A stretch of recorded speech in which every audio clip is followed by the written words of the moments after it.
LTO guidelines on different types of motorcycle lights.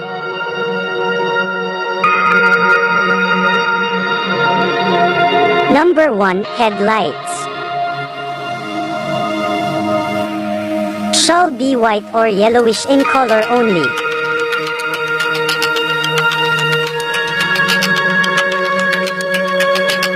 Shall be capable of being directed downward.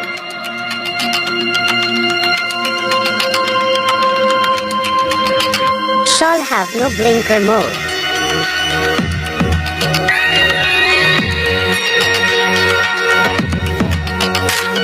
Number 2. Tail lights.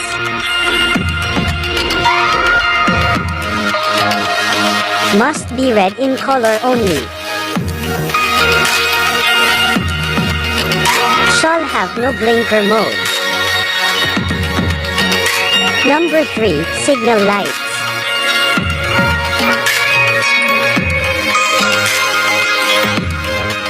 Must be yellow, amber, or orange in color. Number 4. Brake lights.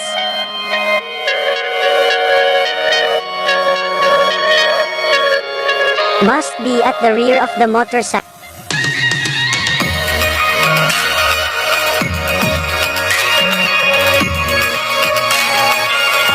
Only one brake light is allowed.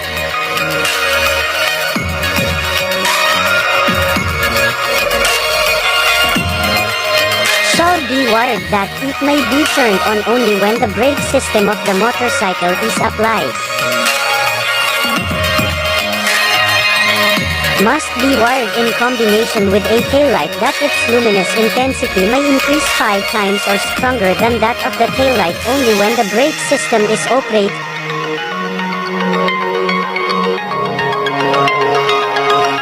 Number 5. Parking lamps. Front parking lamp shall be white, yellow, or amber in color. Rear parking lamp shall be red in color.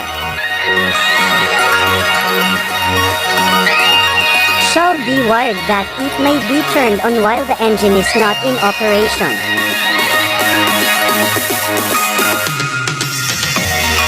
Shall be wired that all of them will be lit simultaneously.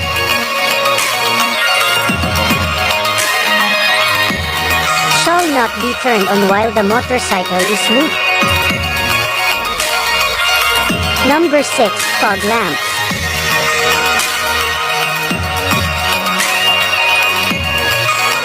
Only one fog lamp is allowed. Must be white or selected yellow. Shall be installed below the headlamp in such a way that no point illuminated by the fog lamps shall come in contact with any point illuminated by the headlamp.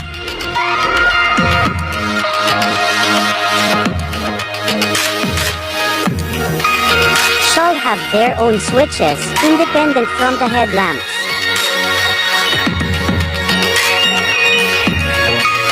Shall only be lit during instances of thick fog, falling snow, heavy rain, or similar conditions.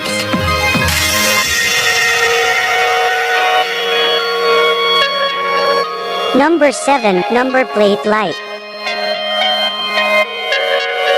The motorcycle shall be provided with 2 white number plate lights at the rear only to illuminate such.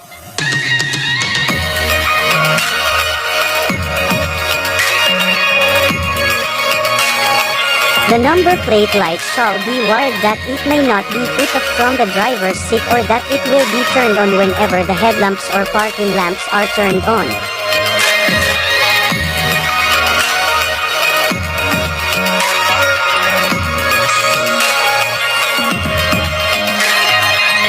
The light shall render the plate number clearly visible.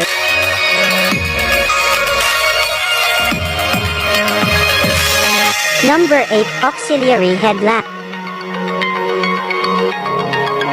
Shall be wired independently and shall have separate switches.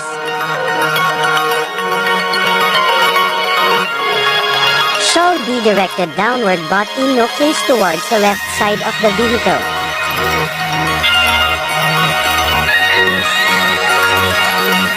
Must be white or selective yellow in color. Shall be mounted in such a way that it will not be disturbed by vibration or shocks.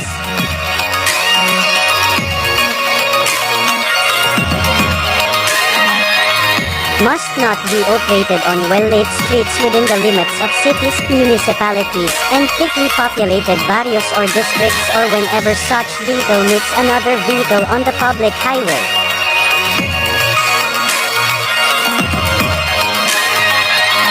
A maximum of 2 auxiliary or supplementary lights or lamps are allowed. A maximum of 6 bulbs per auxiliary light or lamp is allowed and shall not be combined as one or installed or placed side by side as a bar.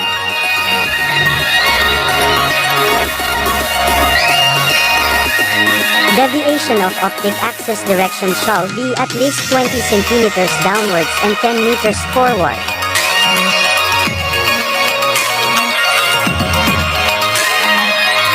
Shall be installed not higher than the handlebars of the motorcycle or scooter.